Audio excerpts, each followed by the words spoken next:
I just feel like I've been around the block, ripping up fantasy stock, working around the clock. Look at the view from the top. Researching rookies a lot? No, I just be listening to pods. Yeah, one in particular, I'm just a messenger. Let me just pass on the rock. Browning, brunning, pruning, pronouncing ain't what he's doing. What he's doing is not losing, but infusing you with new things. And there's Dennis the Bennett, yeah. The man is a menace, yeah. Building a dynasty, some of the finest things. Promise you, you won't regret it.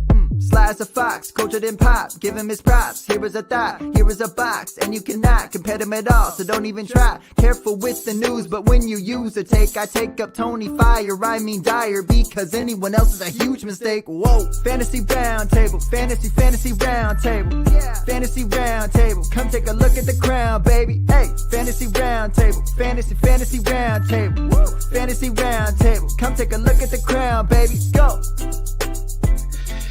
Hello and welcome to another episode of the Fantasy Football Roundtable Podcast. It is President's Day, and we are back looking at new faces in new places as we will be looking at the 5 new coaches and asking what the biggest issue they have to solve this year is. But before we jump into all that, Dennis, how was your President's Day? I know you had to go to work today. Yeah, it came off of a uncharacteristic Sunday work day for me. So, so here's what I did. About, week and a half ago, my son wanted to go down to Corbin, Kentucky and see, I don't even remember the band now. They were playing with Anthrax and Black Label, Exodus.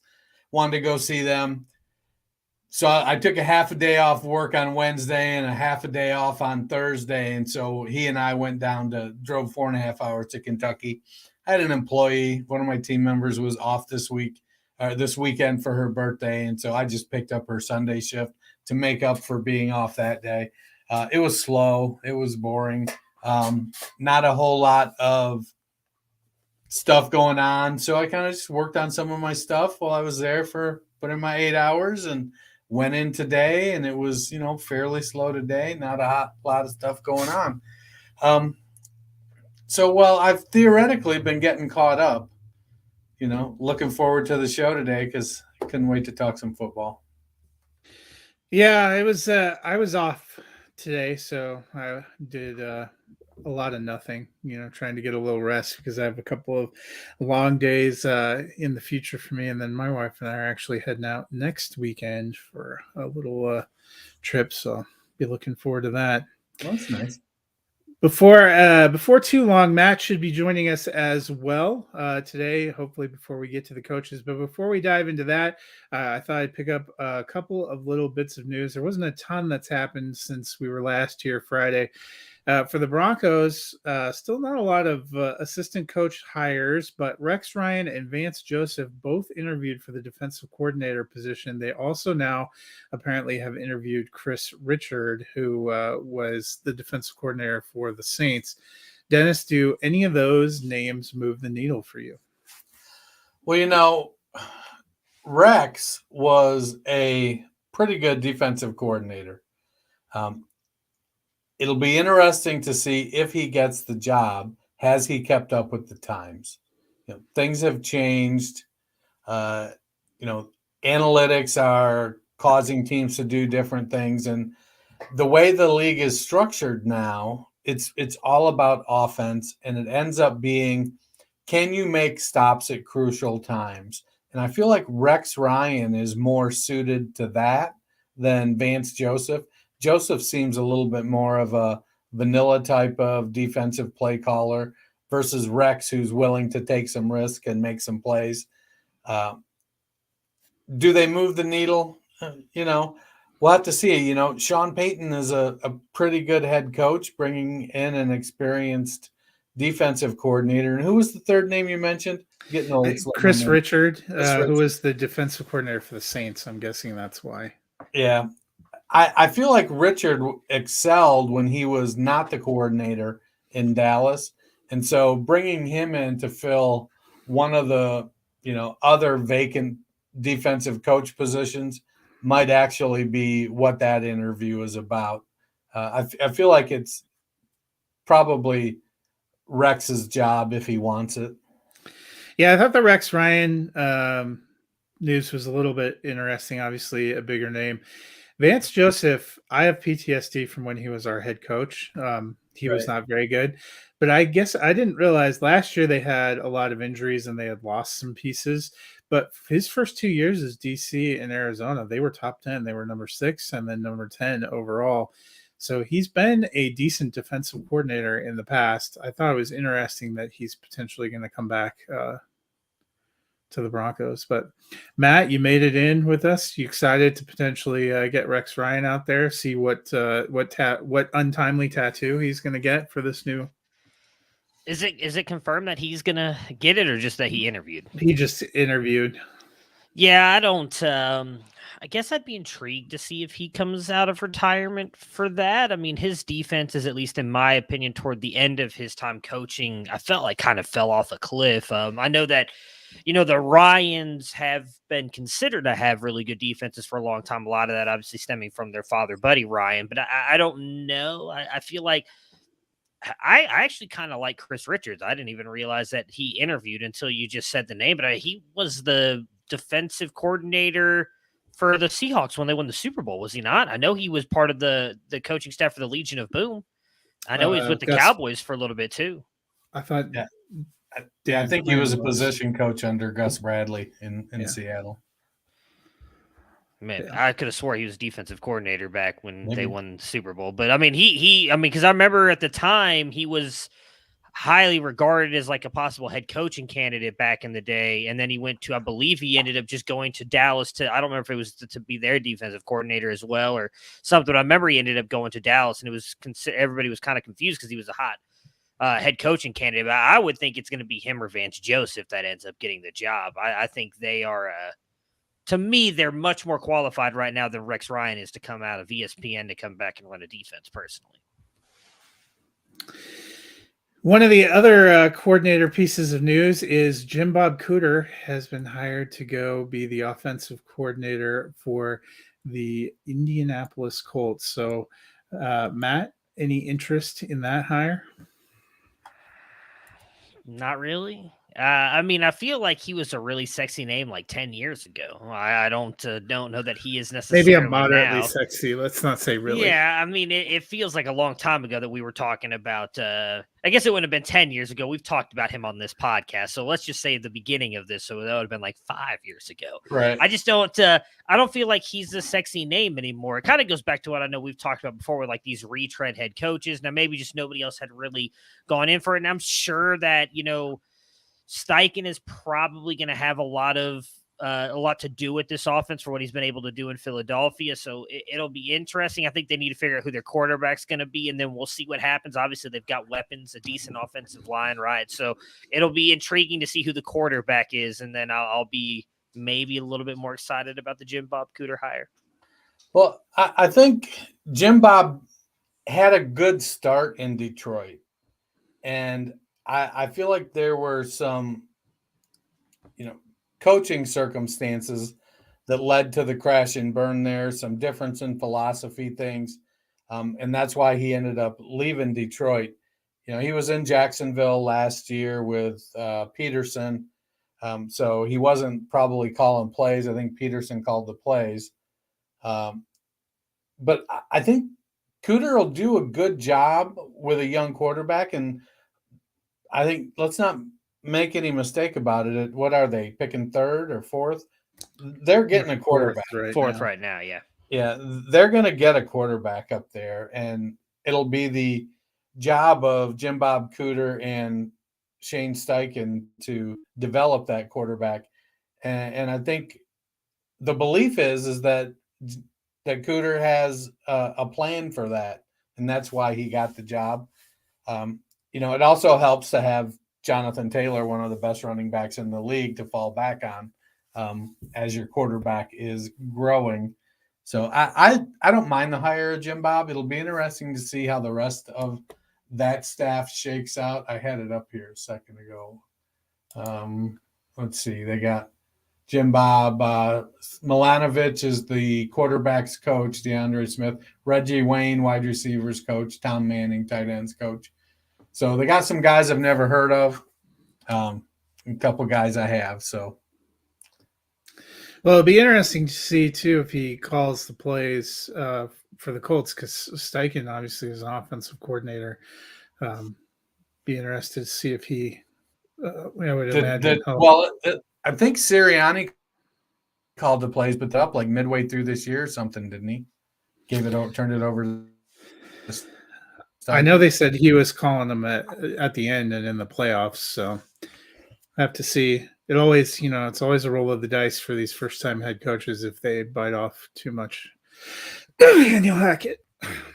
The last little piece of news, Dennis, it sounds like Daniel Jones coming up to kind of a big moment in his career is switching agents. Do you think that's a good sign or a bad sign?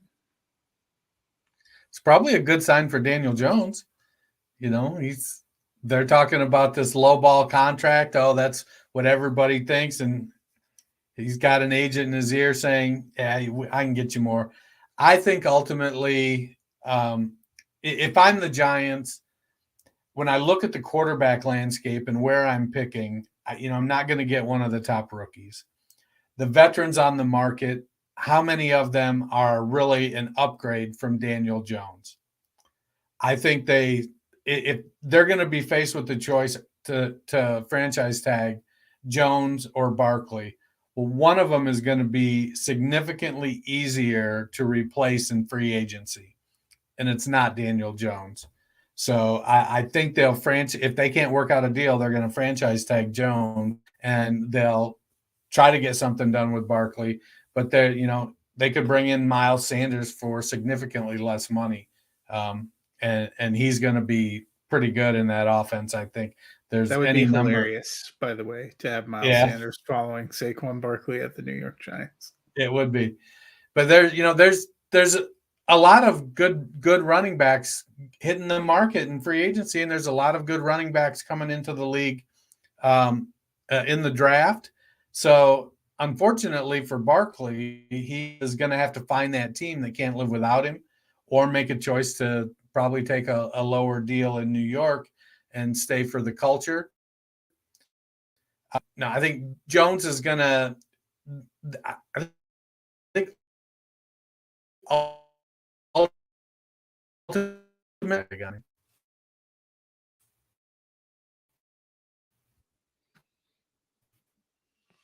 Did it froze?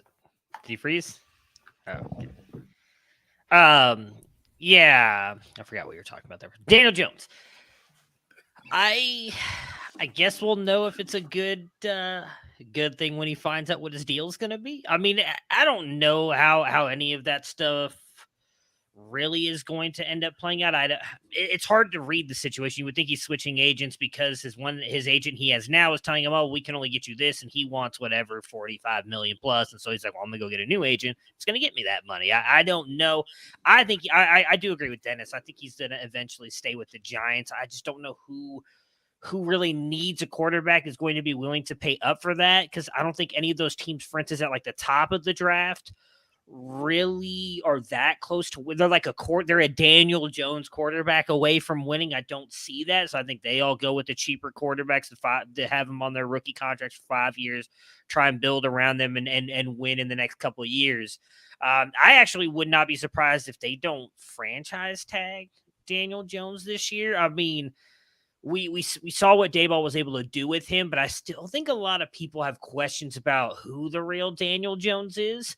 So maybe they decide to pay Barkley, because I still think, he's even come out and said that he understands that he's not going to, hit the top of the RB market because he has those injuries. The 2-year injury history, I believe, is something of that was the quote at the end of the year when the Giants got bounced out of the playoffs. So maybe they end up paying Barkley and then they franchise tag Daniel Jones to give him a year to see if he can do it again, and then they pay him. Or if he doesn't, you would assume if he has a bad year, they're probably a bad team, and then they just draft a quarterback in 2024, where there looks like right now could possibly be again 3, 4, 5 different quarterbacks you'd be willing to take in the first round. So I would not be surprised if they end up just franchise tagging him for a year and then being like, hey, why don't you, it's not that we don't love you, but we like you right now. We're kind of in that dating phase. Let's give it another year and see what happens before we commit long term. Hey, at least Daniel Jones has an agent. Am I right, Lamar?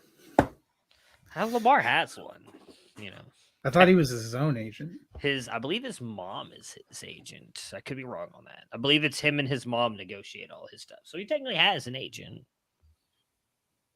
Anyway, what we're going to do today is we're going to look at the 5 brand new head coaches. And I'm going to go around to you guys, and I want you to tell me what you think of the hire and what the biggest, the number one problem they have to fix to start off is. And in a few of these cases, there might be more than one problem, but maybe what the number one problem is. And Matt, I'm going to let you start it off first because we're going to go in chronological order of how they were hired. And this was like the longest hiring season that felt like the history of time. But I know for so few coaches too. Yeah. But I know the number one guy, the first guy that was hired, is near and dear to your heart, has just been a personal favorite for a long time. And that is Frank Reich, who up until the midpoint last year was the head coach for the Indianapolis Colts. He got fired mid-season. The Colts did not do very well without him. He obviously has a very big offensive background, was the offensive coordinator for the Eagles and the Chargers prior to coming to the Colts, has worked with quarterbacks, served as offensive assistant in various places. He takes over the Carolina Panthers. So, Matt, how did you feel about the fit, and what is his biggest challenge? I mean, I think it's an intriguing fit because they don't have Johnathan Taylor on that roster, so I'm already excited about what this could mean for the Panthers. Right? I don't care about the running back rotation in Carolina. I do think it's a good fit. You mentioned, the offensive coordinator for the Eagles winning the Super Bowl. We know that I believe he called the plays in Indianapolis, and realistically, Yes, they had a good offense. It really wasn't that bad. They were a good team. He just seemed to struggle figuring out who his star players were. Well, it's great news for Frank Reich. They really only have one on that roster right now, and it's DJ Moore. It's kind of hard to mess that one up. And let's also be honest, that dude's been MIA for the past 4 years anyways, because they just don't pass him the ball. I do think that it's going to be a good fit. They're improving their offensive line. They've got a really interesting mixed match of weapons. At least to me, DJ Moore is the alpha, but they have some really good complementary pieces around him. Wouldn't be surprised if they grab another wide receiver in the draft. The big thing is obviously going to be, as we just talked about with the hire of, that's Jim Bob Cooter didn't come here. But who he is going to bring in as his quarterback. We assume the Panthers are going to go rookie quarterback here. I would imagine they don't go a Jimmy G type in free agency, and that they also try and get a quarterback in this draft. And then just what this team is going to be moving forward. But I actually do think it's a good fit because I do think he's a good offensive-minded head coach. I do, outside of obviously all the joking about Johnathan Taylor, I do think he's also a decent CEO-type head coach as well. The big thing I think they need to figure out is the defense. The offense, I think, has been more than serviceable. We talked about it many times with Sam Darnold, Baker Mayfield. We hoped, maybe Matt Corral before his injury would have gotten a chance to go in there. Show it. They had the weapons and they have been decent on offense, even with Matt Rule there. It's just the defense, on offense. The defense has not been able to figure it out. It's obviously not his side of the ball. So we'll see how those guys progress and get better. They have focused. Maybe one of you will remember. I want to say, was it Matt Rule's first year? They went nothing but defense in the draft. Yes. They didn't draft a single offensive player. So they knew that was an issue. They've tried addressing it. And I know last year they kind of split that up a little bit. I think they still need to really build on that defense because I think the offense is going to take another step forward there for Reich. So really for me, the thing he needs to work on is just getting that defense to something that I don't even think you need to be top 10. Could you argue if they're top 15, they're probably the favorites in the NFC South right now? The NFC South is a bad division. And I think with what he could possibly bring on the offense, they have a top 15 defense. I mean, you may be looking at a playoff team. So I do actually like the fit for Carolina. Yeah, I think Reich is going to be good there. I feel like he's going to call the plays. Thomas Brown was hired as the offensive coordinator, and he's got Deuce Staley coaching the running back. Staley left Detroit to go to Carolina to be closer to family because his mother's health is failing. Now they've got to figure out what they're doing at quarterback. Darnold is a free agent. That leaves them PJ Walker, Matt Corral. Are they going to get I feel like it's going to be Levis or Richardson available to them at 9. If that's the case, are either one of them going to be a lot of help this year? I think Levis may be more ready. Richardson may have the higher ceiling. In free agency, if they don't go that route, they're going to end up, who are they going to pick? Is it a Jacoby Brissett landing spot? Is that what they do? Do they go back to Darnold? Are they going to aim high? I don't think the team isn't a Derek Carr, Jimmy Garoppolo, overpay for Lamar Jackson kind of away from being a contender. They've got a lot more work to do. They're lucky that the running back crew coming into the draft this year and free agents, they can fill that spot. Maybe they feel like Chuba Hubbard is the guy and Raheem Blackshear can be the support, the backup. But it doesn't look great from a fantasy perspective for the running backs. I feel like they're going to upgrade their running back. They're going to bring in somebody, whether it's a rookie or whether it's a free agent, that is going to be the starter at running back. I agree with you, Matt. DJ Moore is the key. They need a quarterback to get the ball to him. They've got, Laviska Shenault is a quote unquote weapon. I don't know how consistently you want to stick him in your fantasy lineup. Terrace Marshall Jr. came on a little bit. They do have, hope against all hope. One of my guys is still hanging out there in Carolina on contract. And so maybe Preston Williams steps up and pushes Terrace Marshall Jr. out of the way. But I'm not counting on it. I'm to be perfectly clear, Williams has went from one of my most highly rostered guys to I think I've just about cut him everywhere. So I'll have to go when he does break out. I'm going to have to go chase him down and try to beat everybody to him. Ike Ekwonu performed pretty well at left tackle. I think they're solid there. They probably could use another offensive lineman. And then they've got a couple pieces on defense. J.C. Horn was a high draft pick. Dante Jackson and Jeremy Chin both play well. Derek Brown and Brian Burns on the defensive line. Yetur Gross-Matos. So they've got some pieces on defense. They just have to bring it together. Who did they bring as their defensive coordinator? Ejiro Evero. So they've got one of the hot names as a defensive coordinator. So it'll be interesting to see what he gets out of that group versus the talent that he had in Denver. I like the fit. I don't think they're set up for to have a bad year. They just have a gaping hole at the key position at quarterback.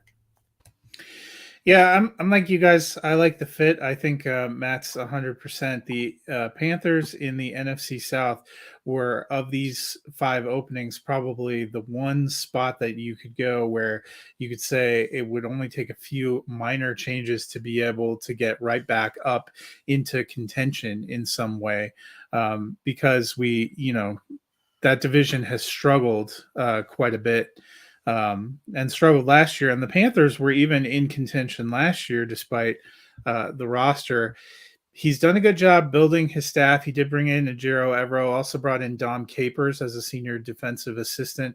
I thought it was interesting, Matt, that you mentioned he's kind of a good CEO type coach. I feel like he's going to focus much more intently on the offense and probably calling offensive plays. And that's why he hired Jim Caldwell to be the assistant head coach. And they've said Caldwell is going to help run and oversee meetings for all 3 phases.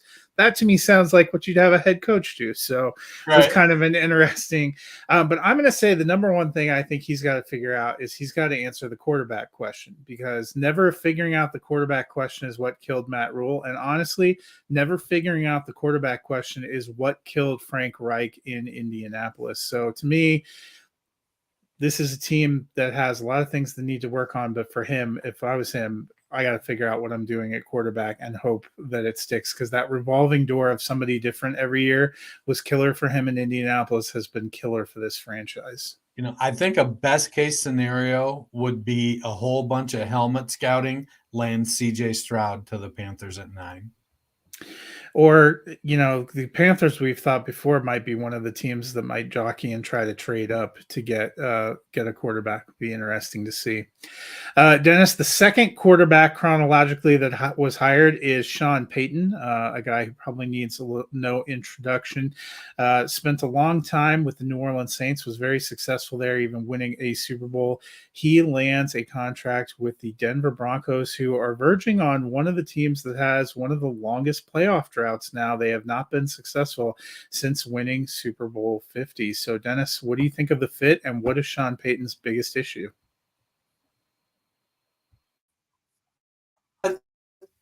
Obviously, Peyton has the most cachet of any of the new head coaches in this cycle. He's been a winner in New Orleans. He's won Super Bowls. I suppose we can say, well, it's easy to do when Drew Brees is your quarterback. Russell Wilson is going to need to have a big bounce back. Part of the challenge, I think, that lies before him is improving the offensive line. Billy Turner, Dalton Risner, both free agents. And that might be a good thing for them. You could probably speak a little better to that.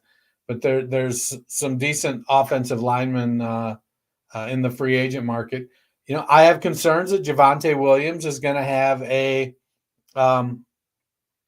J.K. Dobbins type of year, that it's going to not be great the first half of the year. I don't know if he's going to have to go back in for cleanup surgery, but I feel like to expect him to be what he was before the injury on week 1 is going to be a little bit of a challenge. So do they bring in a veteran? They've got Chase Edmonds, and his challenge has always been that, well, he looks great. He's just not built to carry the load. So they may bring in somebody. Do they bring Latavius Murray back or Mike Boone back? It's a very robust running back market. So they could get somebody to fill that spot. And Williams, to me, that's going to be that's challenging as a Javonte Williams manager, because you don't want looks great. I guess we're this guy's team now.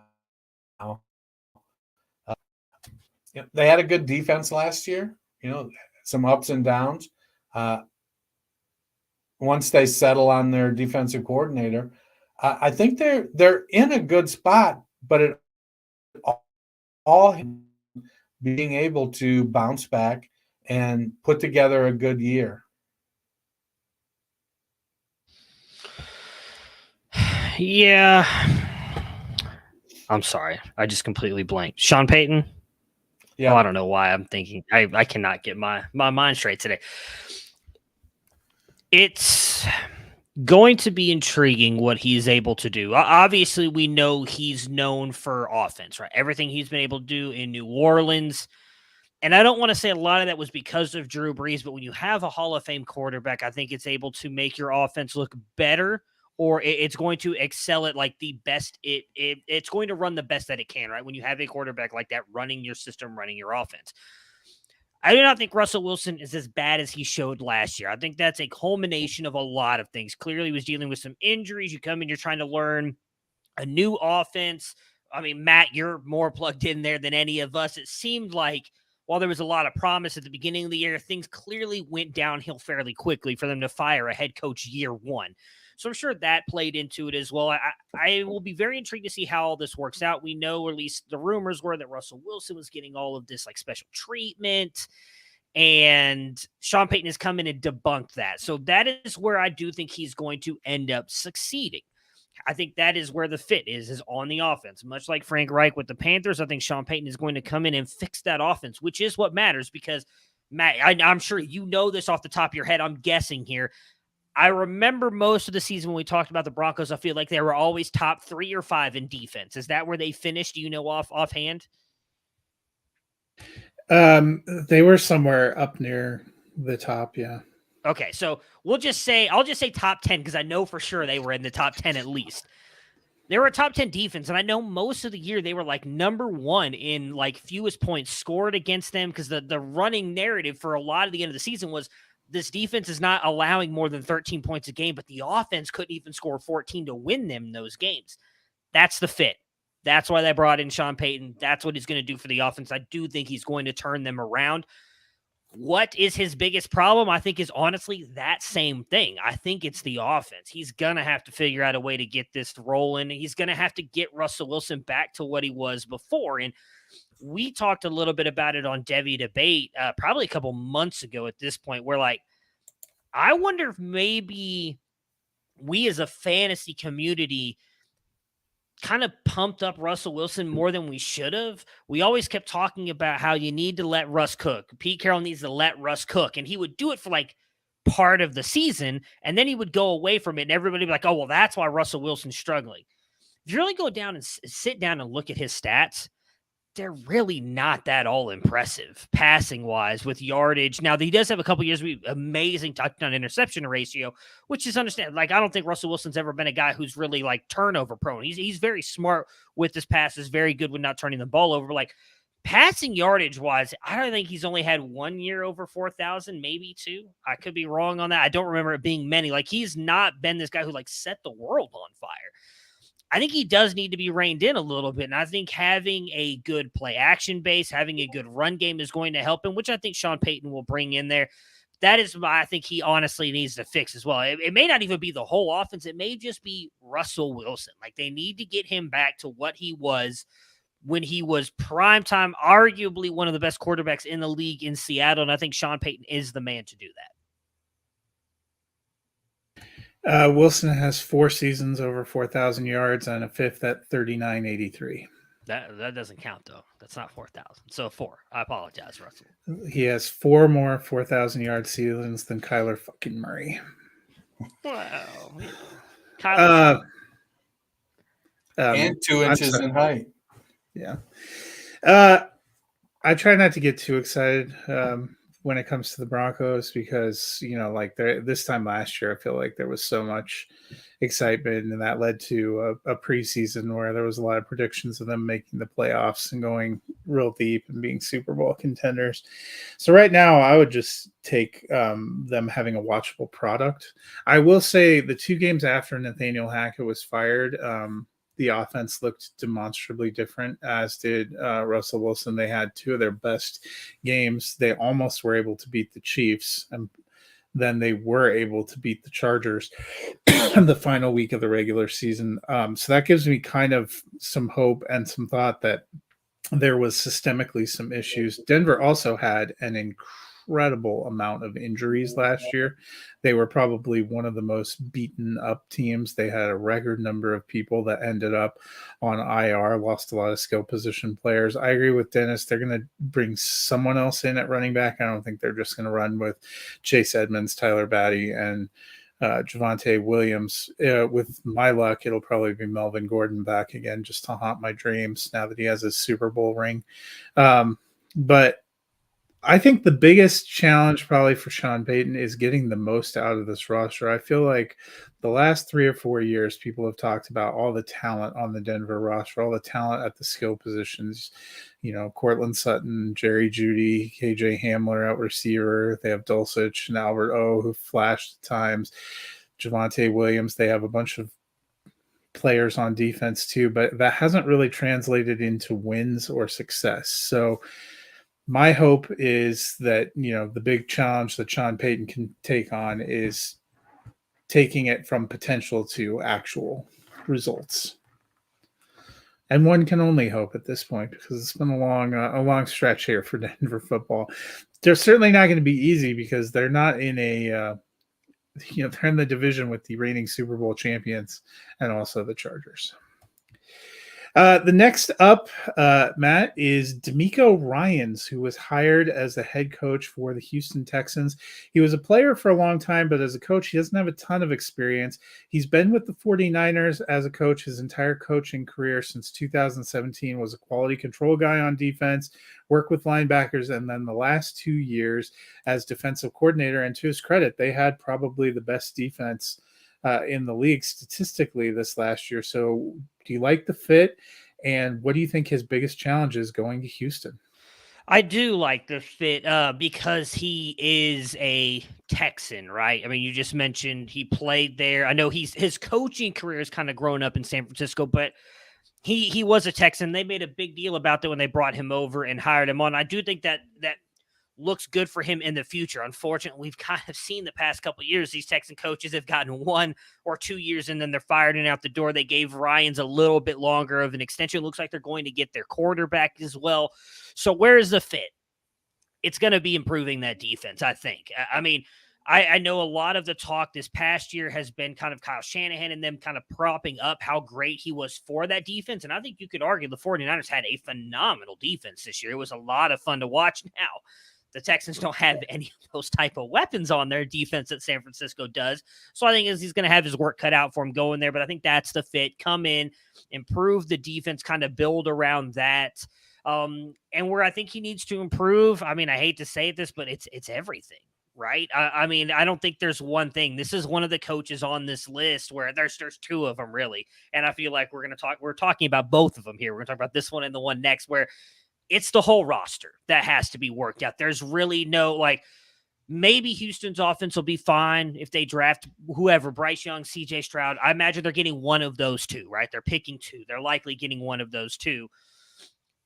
Draft one of them. Maybe they get a wide receiver for him with their second pick in the first round or early second to kind of help build around that offense. But that offensive line is not great. They have no weapons. We know Davis Mills is not in on the quarterback of the future. So they're going to have to build that out. And then, as I mentioned, the defense, like, we know he's a great defensive mind, had a great San Francisco defense last year, but they don't have those pieces. I don't think that they've necessarily drafted well, not that they could have, because Bill O'Brien got rid of all their picks for multiple years. So it's going to be a work in progress, but I do like the Ryans hire. I think he's going to be very good for the Texans, but he has his work cut out for him. I would not be surprised if, maybe next year we're talking about Houston possibly making a move, but I want to see the moves they make this draft, because while it's been different coaching regimes now, the GM has been there this is his 4th offseason, correct?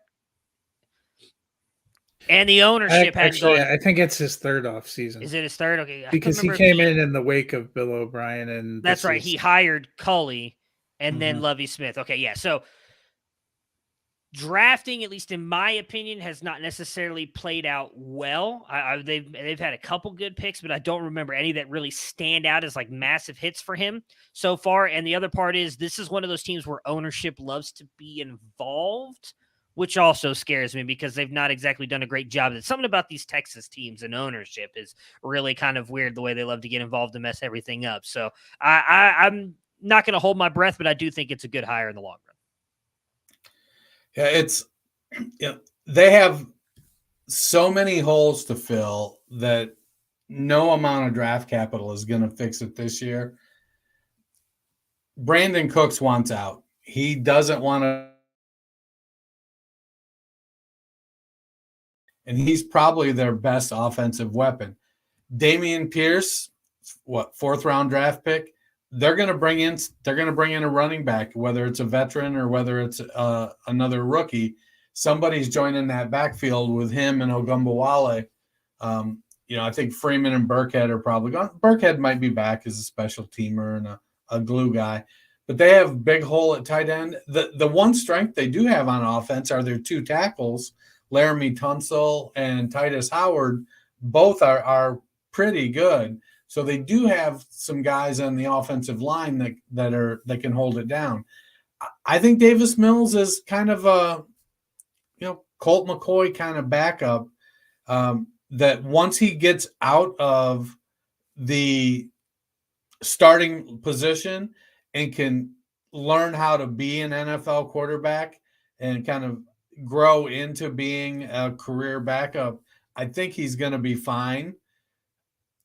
But whoever they bring in is going to be starting from day one, whether it's Bryce, whether it's CJ, whether it's Levis, whoever it is starting from day one. And they've got holes all over that team.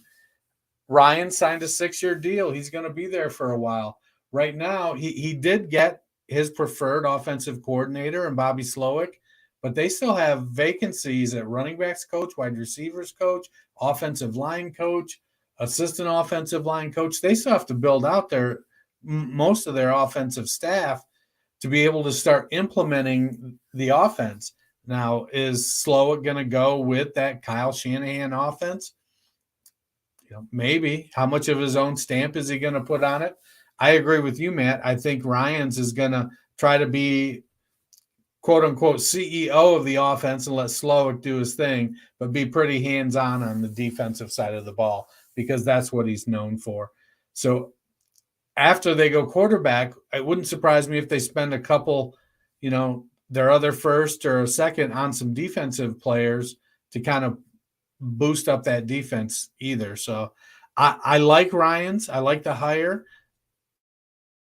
I think Caserio, I think that when you hire a general manager and he makes 3 head coaching hires in 3 years, it boggles my mind that somebody is allowed to do that. Yeah, I mean, you said he signed a 6-year deal, so he's going to be there for a while. We hope. The Texans were probably the 5th best opening to me this offseason based on roster, but also on the front office situation, because no one really thought they were going to be good 2 years ago. And David Culley had them show some sparks and some signs of life, and he got let go. No one expected them to be very good last year.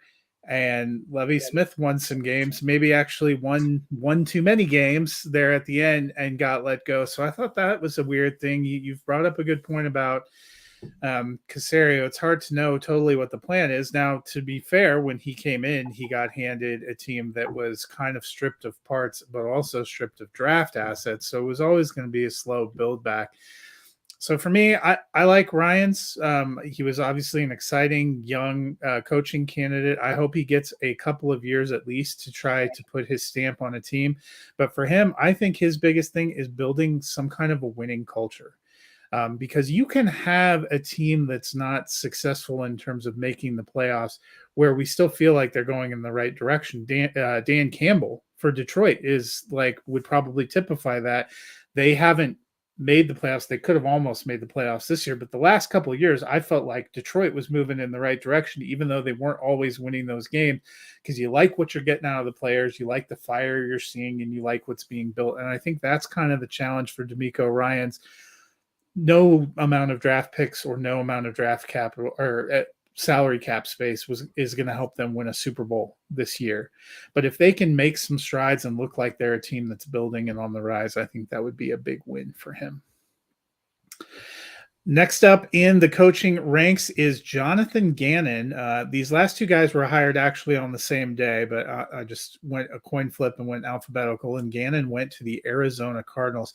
He actually comes out of the scouting ranks. I thought it was interesting listening to I actually got to hear his introductory press conference, and he talked about how much being part of scouting and learning what the right kind of players are to look for has helped inform his philosophy. Then he spent some time working on defenses, was a quality control coach for the Titans for a couple of years, defensive backs with the Vikings, worked with cornerbacks under Frank Reich in Indianapolis before going to become the defensive coordinator with the Eagles and Nick Sirianni. So Dennis, how do you feel about Johnathan Gannon, and what is his biggest challenge?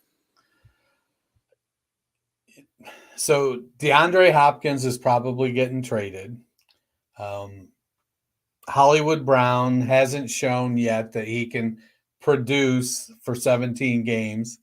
7 of their top 10 offensive linemen are free agents, and that may actually be a blessing for them. However, you still have to bring in a whole bunch of new offensive linemen. Zach Ertz is coming off an injury. Wouldn't surprise me if he's moved as well. Trey McBride played well as a rookie last year. I think he's the future at the position for them. Connor's getting up there in age. They've got, Keontae Ingram is probably their best backup right now, and he's going into his second year. Again, they're probably going to dip into the free agent market to add a veteran running back. Connor has been fairly healthy the last couple of years, so it feels like if you're counting on him to be healthy one more year at 28, 29 years old, you might be hoping against hope there. They just overall they've got a few pieces, but a whole lot of holes, and it's going to be an interesting rebuild. They lost their general manager. I like the guy they hired, Monty Ossenforth or something like that. He seems like he's a fairly sharp guy. We'll see what kind of leeway the ownership group gives him. The Bidwells gave Keim an awful lot of leeway, so it feels like he'll probably get as much. My concern is you got Kyler coming off an injury. Colt McCoy is your backup, but you don't want him playing a lot of games. And then David Blau's the third guy. But I just, I've never been a Kyler guy. You guys know that. And I just don't know. What did I pull up? Who's there? Drew Petzing, they hired from Cleveland as their offensive coordinator. I don't know. Is that good? I don't even know who Drew Petzing is, which is terrible being a Cleveland fan. No, I didn't know who he was either, to be honest with you. Their pass game coordinator is Spencer Whipple. Cameron Turner is their co-pass game coordinator. No running back coach, no wide receiver coach, no tight end coach, no offensive line coach. So they've got, I think, so the one piece that I think they might have going for them is that they're going to have some low expectations of them. So you remember when Cincinnati brought in Zach Taylor and, Lou Anarumo was the only guy they could get to be their defensive coordinator. Right now, they're saying all the right things. Hey, Nick Rallis was the guy we wanted on defense. Petzing's the guy we wanted on offense. They may get some rope to be able to kind of run with and not have a ton of expectations for a couple of years and see how Kyler Murray fits into what the new offense is going to be. If they're smart, they're going to not run him a whole lot. They're going to beef up the offensive line. Will Hernandez was always a second-tier offensive lineman. Now he's older. Kelvin Beachum, he's old. Justin Pugh, he's old. Billy Price, severely overdrafted by the Bengals, and just has never been a guy you can count on to be a starter. So they've got a bunch of guys that they need to replace. It'll be interesting to watch. They need to, if they can move Hopkins and get, a third-round draft pick, that would be great. If they can move Ertz and get a 6th or 7th round draft pick, I think they just need to do that kind of rebuild. Stick with Murray, stick with Hollywood Brown. Those are your guys. You've got Rondale Moore there as well. And see what you can do. Let McBride take over the tight end. They've got a few offensive players to build around if they can take care of the offensive line. Yeah, so this was the one that I was talking about, him being another kind of, he's got everything ahead of him. Obviously, comes from a defensive background, as you guys mentioned there, mostly well known for obviously last year with the Philadelphia Eagles and how great that defense was. Don't let the Super Bowl game kind of fool you. And that was a really good defense. They were top, I believe, 5 in like every category. They were really, really good. But I'll say the same thing I said about DeMeco Ryans. Like, I don't know that Arizona really has those players on their defense either. A lot of those guys were aging vets. J.J. Watt retired. What was it? Patrick Peterson moved on a couple years ago. Like, I don't know if they really have these studs on defense to anchor around. Top of that, you've got Kyler Murray likely done for I would imagine, at least half the season, if not longer. On top of that, this is no shot at Johnathan Gannon because he got a head coaching job, but we also know that he wasn't their first choice. We know that at least 5 coaches rumored turned this down because they did not want to work with Kyler Murray. Now, he took the job because it's a very There's only 32 of them, at least NFL wise. Obviously, we see these other football expanding leagues coming about, so there's more head coaching jobs than that. But there's only 32 NFL ones, and he took his shot on it, and I don't blame him for that. But I really think we're going to see, unfortunately, who was it that was there with them? They didn't have the 1 year guy, was it? Steve Wilk. Yeah. Steve Wilk was only 1 year. I was thinking of Tom Sula, who was 49ers, but I would not be surprised if we see that same thing here again. Like, would it shock you guys if Kyler Murray doesn't play a snap this year? They end up trading him. Jonathan's gone. They bring in a head coach for whatever quarterback. I know everybody's going to probably say Caleb Williams, Drake May, whichever goes top. And now we've got a new head coach moving forward, offensive guy with that quarterback, exactly like they did with Kyler Murray. Would not shock me one bit. Like, I don't know that Johnathan Gannon's even their future, to be honest with you, because the contract doesn't tell me that. He didn't get he didn't get a 6-year contract, right? I don't remember. I could have swore it was only like a 3-year thing. So I don't think I've ever seen terms for either him. Okay, maybe I was reading. Maybe the post I was reading was not. I didn't go verify it. I'm almost positive what I was looking at was like a 3-year contract. He didn't get a 6-year. Wasn't this massive thing? So his fit is obviously on the defense, though. Given that, and unfortunately, like I said with D'Amico, though, I think it's everything. Like, Arizona has nothing to build on except for Kyler Murray. If we're being honest, Dennis just mentioned everybody who's likely out the door. So 5-year deal. Okay. Yeah, 5-year. 5-year. Gotcha. And that's pretty standard for head coaches. When Gruden got the 8 or 10 year and Ryan's getting 6, those are the ones that are out of the ordinary. Didn't Matt Rule get like 10-year contract too? Yeah.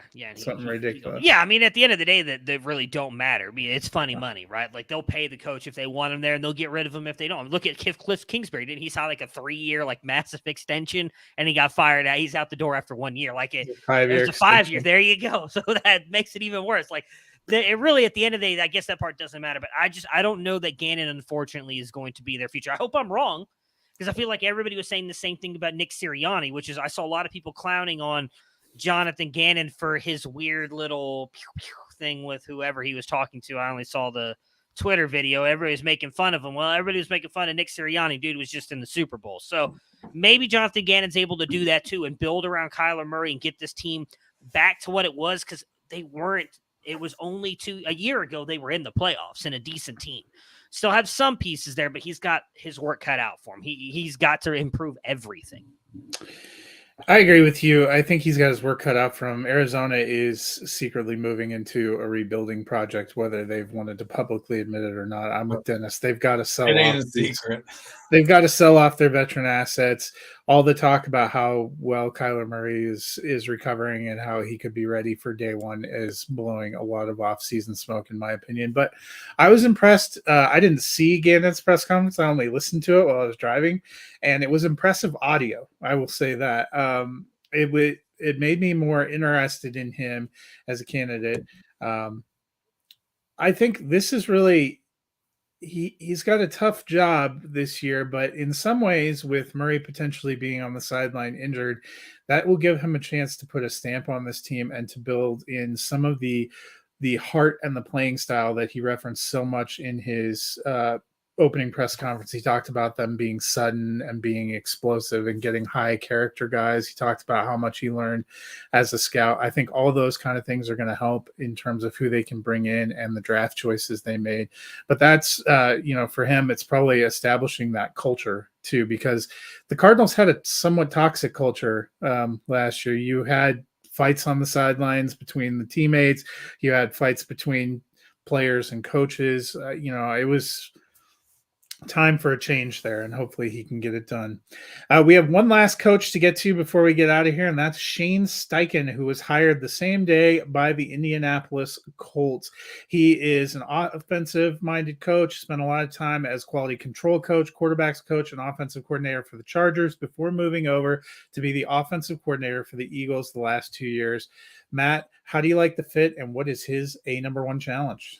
Yeah, I think the easy answer here is you love the fit, especially for the offense. You look at what he was able to do with Jalen Hurts in that offense. Granted, I'm sure A.J. Brown helped out a lot this year in bringing him over. It was by far the Eagles' best year offensively in bringing him over, but that happens. He's an alpha, one of the best wide receivers in the game. When you're able to add that, your offense should improve. But I remember a couple years ago having these conversations about Jalen Hurts and how he wasn't going to be able to do it. And Shane Steichen is a big reason and why he has been able to. Now, what'll be interesting is obviously the Colts, we talked about earlier, sitting at pick 4. Do they trade up to try and get their quarterback that they want with Chicago? Do they just wait and see who falls to them? That remains to be seen. They're going to get likely a quarterback. I believe, I always forget what his name is because he's a weird dude. The Jim Irsay has already came out and publicly said we're getting a quarterback. And as much as I like Chris Ballard, what Jim Irsay says usually goes in Indy outside of Jeff Saturday. So I think that it's going to be a quarterback drafted here for the Colts. Who will the quarterback be, and how will Steichen build that offense around them? The great thing for him is I think out of all of these hires, he has, I would say, arguably the best around him. It'd be between him and Sean Payton with the Broncos, and they have a great quarterback, offensive line, weapons. Indy has all of that as well. They've got weapons, arguably one of the best running back, if not the best running back in all of the NFL right now. A pretty decent backup, too, in Deion Jackson. Hines was traded, but Jackson performed well. That they had Deion Jackson. They've got a really good offensive line. They had a couple decent tight ends that kind of broke out and had good games for them. They've got draft capital to get another weapon if they don't like Alec Pierce, who I thought had a decent year for a rookie outside of the games that he wasn't healthy. I love it. I really think he's going to be able to bring a different dynamic to this offense and really hopefully highlight their playmakers, something I felt like Reich got away from at times, which is why I constantly kind of crapped on him over the past couple of years. Is he seemed to I want to highlight Nyheim Hines. Nothing wrong with Nyheim Hines. He's a good player. You have Jonathan Taylor right there in your backfield. That's who you should be highlighting. I think Steichen's going to do that. What he needs to fix, I think consistency. I think that's really it because they've got a good defense. I think they're going to have a good offense. I mean, let's be honest. Frank Reich had them as one of the better offenses just a year ago before when they it was Carson Wentz of all quarterbacks. It was kind of crazy looking at the year Carson Wentz has the quarterback. I'm like, wow, he was actually kind of good. They need to stay consistent. They need to stop with the one thing Frank Reich I felt like had at times was these massive up and downs. It was like a roller coaster. If Steichen can keep them kind of level-headed and going throughout the season, I actually think we're going to be talking about a Colts team that should be challenging for a playoff spot and probably be one of the better teams. That's hard to be the best team in the AFC with the teams we've already mentioned in there, especially, if Lamar comes back to Baltimore, what Baltimore could be. But I do think that they should easily win that division if he is able to kind of keep them level-headed and consistent throughout the year. So that's my thing that I think he needs it because the whole team is good, in my opinion. It's just keeping them every single week producing and being consistent. Yeah, it'll be interesting to see if Steichen goes with the previous 2 tight end focus or kind of goes with the 3 wideout type of focus that's been in Indy. They have Pierce and Pittman under contract, but Paris Campbell, who finally had a healthy-ish year, is a free agent, and the free agent wide receiver market isn't very good. And there's not a ton of depth in the rookie wide receiver class either that I think could step in and contribute at a real high level. So they may be better off bringing Paris Campbell back. Now, one of the things that the Colts have that the Cardinals don't, 8 of the Colts' top 10 offensive linemen are under contract. Now, Bernard Ryman at left tackle needs experience, needs reps. He struggled on and off last year. He did get a little better as the year went on. Quentin Nelson didn't have his best year last year. Ryan Kelly has had injury issues over the years. So they've got some opportunities. Now, they need to figure out, who is going to be the tight end. Steichen's been spoiled. He had Ertz and then Dallas Goedert. Is Jelani Woods going to be that guy? Kylan Granson. I think the train has sailed on, the ship has sailed. Train has sailed. What an idiot. I think the ship has sailed on Mo Alley Cox being the guy at tight end. I feel like he's going to be sort of that number 2 blocking type of tight end. So it all comes down to what they do at quarterback, and it looks like they're going to go quarterback in the draft and get one of the top 3 guys. I think that person is going to start from the get-go. I don't know what happens with Matt Ryan. I haven't looked closely enough at the contract to see can they get out of it, or is it Nick Foles that they're going to have to get out and Ryan's going to back up whatever rookie comes in. They've got a good defense. They kept their defensive coordinator. And so I think Steichen is going to let Gus Bradley just do Gus Bradley stuff on that side of the ball. You know, they've got good players, Zaire Franklin, Shaquille Leonard, DeForest Buckner, Kwity Paye. So they've got a good defense. It'll come down to what kind of imprint does Steichen and Jim Bob Cooter, what do they put on the offense? Do they make it go right from the get? Do they just ride Jonathan Taylor? Taylor should be healthy going into the year. Do they start out with the rookie quarterback with an emphasis on running? Can Michael Pittman take another step? Because that he really needs to take that step in fantasy. He's kind of a wide receiver 2, kind of mid to low wide receiver 2 with some good games. He needs to get consistent. He needs to step up. Will he be that guy for whoever the rookie quarterback is probably the biggest question.